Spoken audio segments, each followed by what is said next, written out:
Mardi soir, dans la capitale soudanaise, des habitants profitent d'une relative accalmie pour s'approvisionner.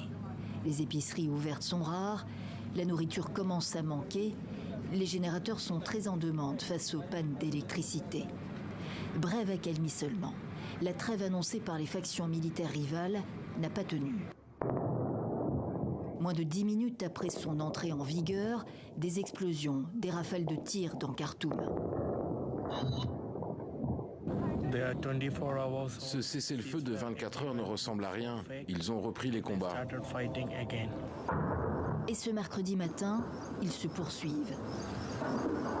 5e jour de combat donc, entre l'armée soudanaise d'une part, qui dénonce un coup d'État de rebelles soutenus de l'étranger, et les paramilitaires RSF, ou forces de soutien rapide de l'autre, qui déclarent lutter pour la liberté, la justice et la démocratie.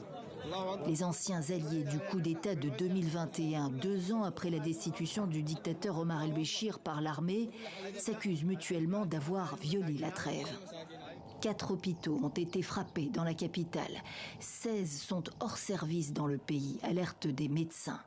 La situation désole les civils qui espéraient encore une possible transition vers un régime civil démocratique.